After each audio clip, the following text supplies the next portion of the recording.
10시 시황 체크인 들어가겠습니다. 간밤 미국장 예상보다 좋은 기업 실적을 바탕으로 해서 상승세를 보였습니다. 2%에서 3% 내외의 오름세를 기록했는데요. 미국의 기업들이 달러화 강세와 인플레이션, 물가 상승이라는 비용 부담 속에서도 예상보다 좋은 실적들을 발표하고 있습니다. 특히 넷플릭스 2분기 연속 가입자 감소를 발표했음에도 불구하고 시간을 거래해서 선방했다는 반응과 함께 주가 8% 강세가 눈에 띄었는데요. 이번 주 21일 22 통화정책회의에서 금리 인상 유럽 쪽에서 앞두고 있는 가운데 달러화 대비 유로화가 강세를 보이면서 달러화가 약세를 기록했습니다. 외신에서 노르트스트림 가스관 재가동 전망도 나오게 되면서 유럽 경제에 대한 우려감도 한풀 꺾였는데요. 이런 가운데 우리 주식시장 오늘장 1%대 상승을 나타내고 있습니다. 다만 코스피 2400선을 중심으로 한 흔들림이 좀 있고요. 코스닥은 좁은 범위 내에서 장중에 움직이고 있습니다. 10시 구간 수요일장 따라가 보시죠. 먼저 코스피 지수입니다. 하루 만에 반등 기록하면서 오늘 갭상승하는 모습 눈에 띄고 있습니다. 1.18%가 상승하면서 2398.99포인트 선, 거래대금은 2조 7,500억 원 나타나고 있는데요. 분봉 상황 살펴보시죠.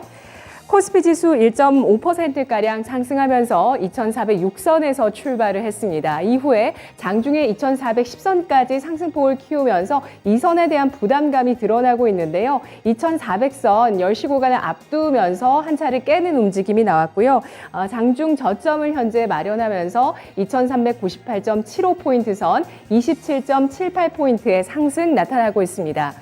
수급 상황 살펴보시죠. 외국인의 매수세는 5거래일째 유가증권 시장으로 이어지고 있는 상황입니다. 현재 170억 원어치 제한된 매수세가 나오고 있고요.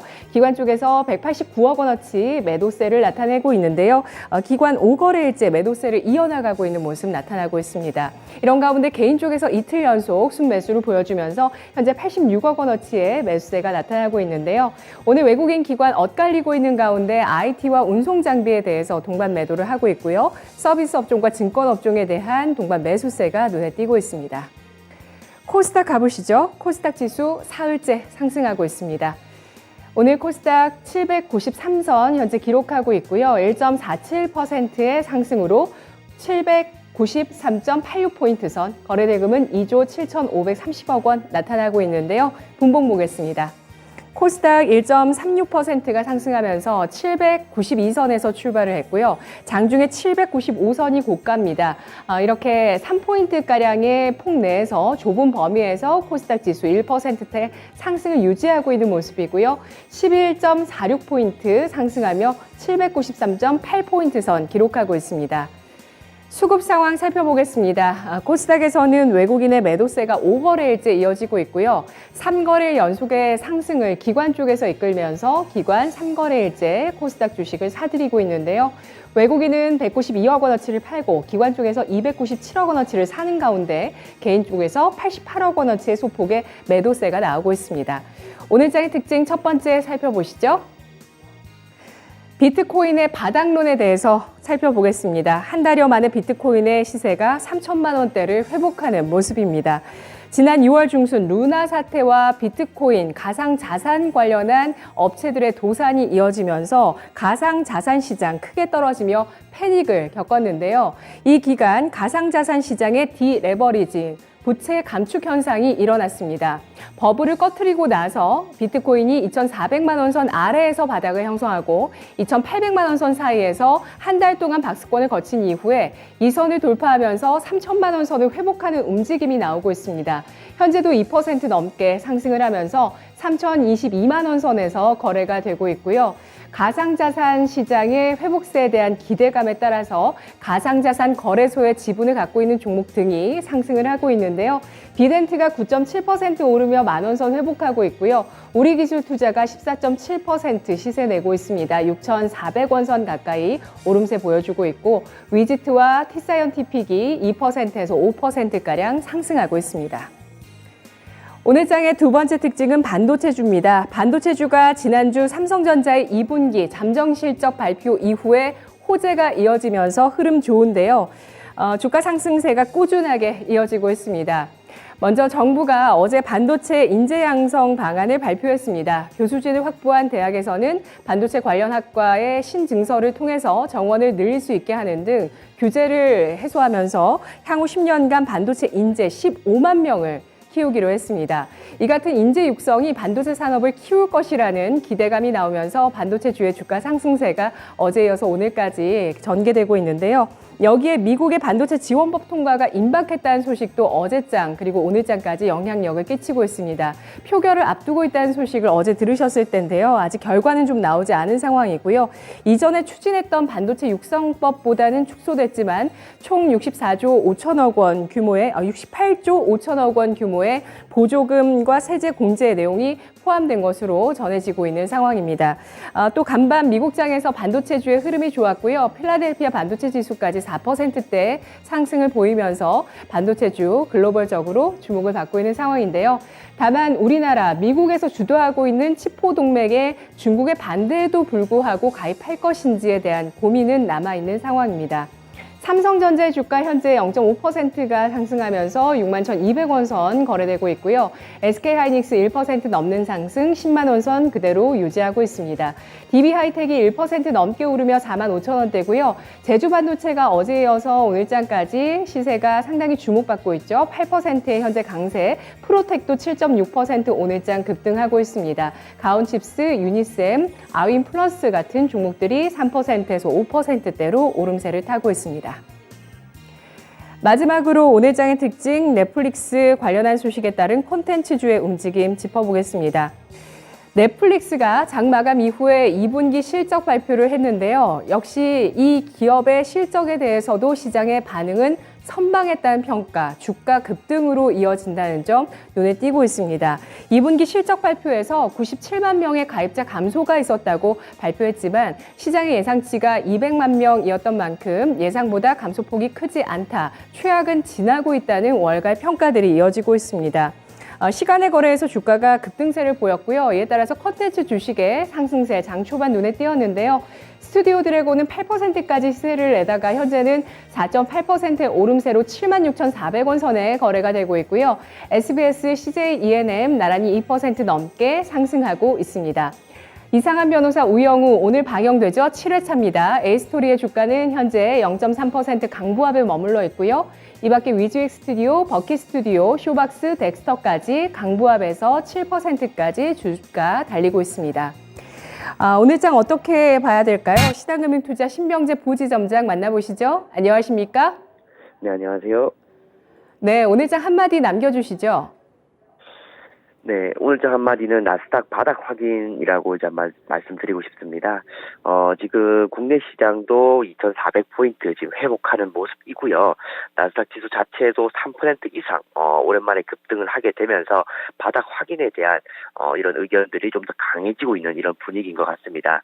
특히나 S&P 500 지수 같은 경우도 지금 3분의 2 가량이 예상치보다 높은 실적을 발표한 내용이 굉장히, 좀 우호적인 이런 내용이고요. 그리고 러셀 2000 지수 같은 경우도 1년 반 만에 최대폭으로 상승을 하게 되었습니다.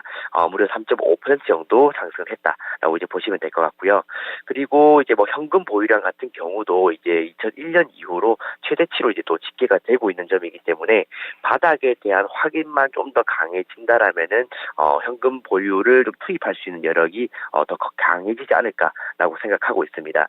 어쨌든 바닥 확인에 대한 이런 좀 신뢰가 올라가게 된다라면은 3분기 이제 조금 지났는데 8월부터는 좀 기대해봐도 되지 않을까라고 생각하고 있고요. 하지만 저희가 의견을 계속적으로 드렸던 것처럼 뭐 V자 반등이라든지 강한 우상향 곡선을 그리기는 조금은 힘들 수 있다라 보고 있습니다. 왜냐하면 어쨌든 금리 인상에 대한 하반기에 이런 일정이 아직도 남아있는 이런 상황이기 때문에 바닥 확인은 하되 이제 급반등을 노리기에는 조금은 무리가 있다 이렇게 보시면 될 것 같고요. 어쨌든 추가적으로 장대 음봉이 안 나오는 것만 해도 저는 뭐 심리 개선에는 굉장히 많이 도움이 될 것이다라고 보고 있습니다. 어쨌든 어느 정도 시장은 이제 조금 위기는 좀 벗어났다라고 보는 시각이 맞을 것 같고요. 이제부터는 좀 빠르게 턴할 수 있는 종목을 선별하는 것이 좋을 것 같습니다. 네, 실적 전망치가 계속 하향 조정된다면 밸류에이션은 변할 수 있지만 일단 지금 상황에서 위기급의 밸류에이션 시장 가리키고 있는 상황이고요. 환율 역시도 마찬가지입니다. 그런 가운데 나스닥과 또 비트코인 우리 주식시장 바닥론에 대한 이야기가 점차 커지고 있는 상황이고요. 21년 만에 현금 보유량 최대 규모라는 데이터도 주목을 받고 있는데요. 오늘장의 특징을 통해서 전략 세워보겠습니다. 먼저 비트코인이죠. 비트코인 바닥론에 대한 이야기 나옵니다. 관련주의 시세 어떻게 보십니까?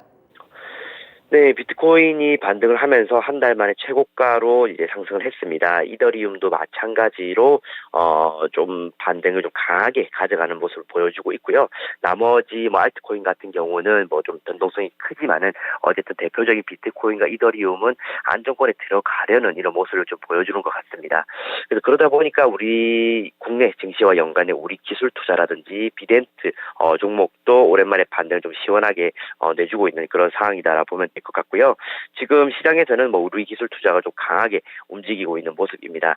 지금 차트상에서 보시다시피 바닥선에서 이제 장대 양봉을 움직여주고 거래량도 터지기 때문에 향후 움직임에 대한 이런 기대감이 점점 더 확산되는 이런 모습이고요.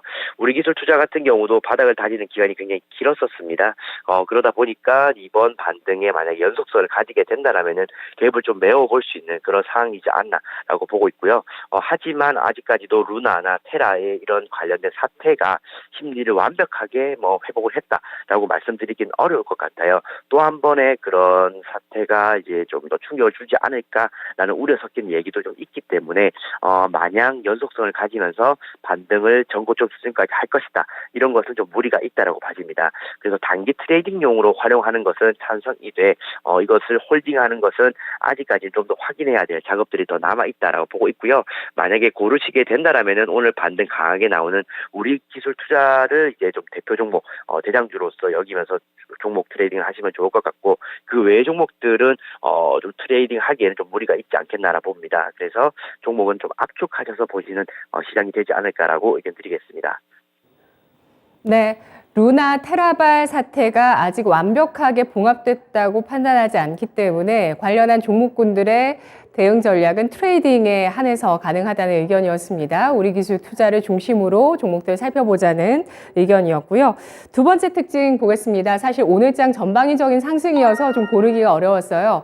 바이오, IT, 배터리, 은행주까지 모두 상승세를 보여주는데 그 가운데서 IT, 그 안에서 반도체주 살펴보겠습니다. 호재가 이어지고 있습니다. 어제 정부의 또 정책도 발표가 됐는데 반도체주 이틀 연속에 또 랠리가 있었거든요. 어떻게 봐야 될까요, 지금?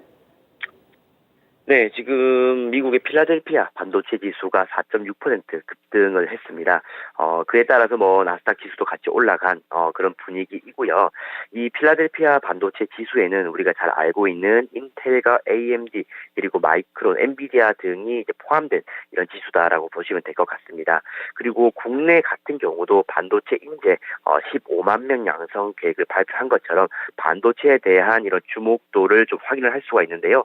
그러다 보니까 삼성전자도 6만 전자에서 좀 안착하는 이런 모습을 보여주고 있고 그리고 SK하이닉스 같은 경우도 10만 원대를 유지해주는 그런 모습을 확인할 수가 있는 것 같습니다. 반도체 같은 경우는 어쨌든 전기차 가 확산된다든지 또는 자율주행 이렇게 넘어갔을 때 계속적인 수요가 예상이 되기 때문에 반도체 지금의 가격은 굉장히 저평가 메리트가 작용하고 있다라고 이제 보시면 될 것 같고요. 수급에 대한 좀 문제점들 또는 실적에 대한 우려들도 있었지만 그런 것들을 지금 차트상에서 보시는 것처럼 1, 2분기에 이미 선반영했다고 보는 시각이 저는 좀 맞다라고 보고 있습니다. 그래서 미국과 함께 동행하는 이런 나스닥 흐름에 대한 이런 커플링 현상도 확인해 본 것처럼 우리 국내 증시 같은 경우는 이 필라델피아 지수와 함께 움직일 가능성이 좀 높다라고 보고 있고요. 그렇게 된다라면은 삼성전자와 하이닉스도 여기서는 업사이드가 한 10% 정도 더 가져갈 수 있다라고 보고 있습니다. 그래서 반도체 종목들 아직까지 포트폴리오에 편입하지 않으셨다라면은 이번 기회에 한번 저가의 매수기에 한번 포착해 보시는 거 좋을 것 같습니다.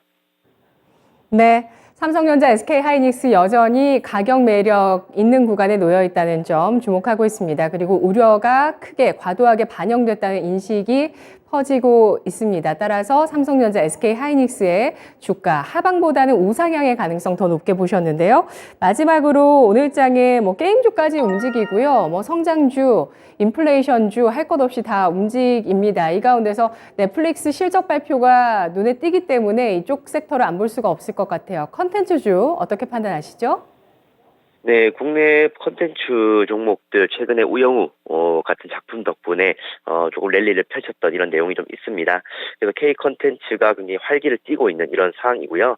전일에 넷플릭스 같은 경우도 5.6% 상승한 이런 내용의 영향도 받게 되는 것 같습니다. 2분기 실적 기대감이 유효한 이런 스튜디오 드래곤도 한번 살펴보게 되면요.